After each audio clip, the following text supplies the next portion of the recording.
Masyarakat Ohoy Mataholat Kecamatan Keri Besar Kabupaten Maluku Tenggara menolak eksploitasi lahan yang rencananya akan dilakukan di wilayah petuanan adat mereka.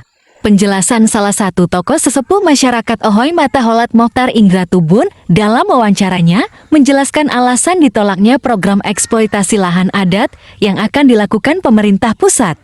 Mengingat dampak AMDAL bagi lingkungan dan kewajiban generasi penerus menjaga warisan leluhur mereka. Masyarakat Ohoy Mataholat menolak atas datangnya perusahaan yang datang mau menghancurkan lahan kami di Ohoy Mataholat.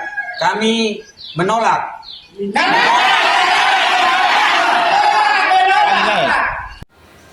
Oke, baik Bapak Mohtar Indra Tubun selaku tokoh masyarakat Ohoy Mataholat Kecamatan Keri Besar akhir-akhir ini Bapak punya postingan FB cukup viral, yaitu bersama warga menolak untuk wilayah hutan atau penggundulan Ohoy Mataholat untuk digusur. Bisakah Bapak menjelaskan sedikit dimaksud tujuan penolakan tersebut? Baik, mengapa kami selaku tokoh masyarakat Ohoy Mataholat dan seluruh warga masyarakat Ohoy Mataholat menolak perusahaan yang hendak mengontrak untuk pengusuran hutan untuk mengambil batu dan tanah itu akan dibawa ke Papua untuk pelaksanaan pembangunan di Papua. Itu dasar pertama adalah Kecamatan Keri Besar itu tergolong dalam 3T.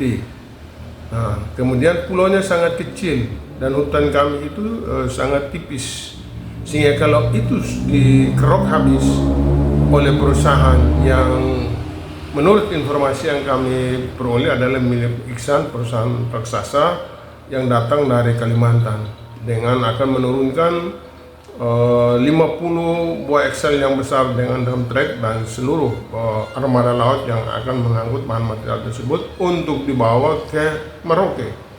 Itu adalah salah satu program nasional yang pada intinya dibangun di sana, tapi di lain sisi juga itu sangat merugikan masyarakat kami dalam kehidupan sosial masyarakat ke depan. Oke, baik. Apa benar petuanan Ohoy Mataholat ini benar sudah dijual ke perusahaan? Perusahaan mana dengan siapa yang menjual? Yang kami dengar itu telah dilakukan negosiasi yang difasilitasi oleh Camat Keri Besar maupun Camat Keri Besar Selatan dengan para Bapak Raja Law Hotel maupun pejabat Nero di Poin Nero. Kemudian masyarakat Mataholat itu diundang secara dadakan pada saat itu untuk melakukan pertemuan dengan, mohon maaf, Pak Panglima Kodam 15 Patimura, kemudian bersama dengan para Forkopimda, di dalamnya juga ada pejabat bupati, sehingga masyarakat juga kaget. Dan ketika kami mendapat informasi itu juga kami sangat kaget tentang ini adalah program nasional, kok mengapa harus dadakan seperti ini, dan belum disosialisasikan. Itu sudah langsung turun ke lapangan untuk melakukan langkah-langkah konkret dengan pengukuran dan siap untuk mengambil bahan material. Sementara belum ada penuntasan atau kesepakatan antara masyarakat dengan pihak perusahaan, dalam hal ini dari Kalimantan tersebut. Oke. Apakah masalah ini sudah disampaikan kepada pemerintah daerah, Pak? Yang jelasnya bahwa pemerintah daerah yang memfasilitasi dari pihak pemerintah, dalam hal ini pemerintah pusat, yang punya program maupun perusahaan yang akan menangani itu langsung ke Ohoy Nero maupun di area petuanan milik Mataholat. Yang jelas itu pemerintah daerah sudah mengetahui itu. Kemudian pada beberapa malam yang lalu itu juga Kepala Ohoy diundang oleh pejabat bupati untuk rapat bersama di Kediawan bersama Forkopimda, dan di situ juga baru Kepala Ohoy kaget tentang skate car yang dipaparkan di rumah kediaman bupati, dan pada saat itu malam setelah itu beliau kembali dan menyampaikan hal itu kepada kami. Lalu kami juga kaget dan akhirnya kami konfirmasi dengan masyarakat. Masyarakat juga menyatakan sikap bahwa tidak memberikan dukungan terhadap langkah yang diambil ini, karena ini sangat merugikan masyarakat dan generasi muda itu ke depan. Seperti apa sikap masyarakat Ohio Mataholat tentang masalah ini? Karena kami dengar sehari dua kawasan tersebut akan digusur oleh pihak perusahaan. Yang jelas bahwa sikap masyarakat mungkin sudah diikuti oleh mass media itu. Mereka sudah melakukan aksi-aksi dalam bentuk video secara berkelompok untuk menyatakan sikap penolakan terhadap kehadiran perusahaan ini untuk menggusur dan mengambil lahan mereka dalam rangka untuk pembangunan di wilayah Papua, dalam hal ini Merauke. Mengapa? Karena hutan kita sangat kecil.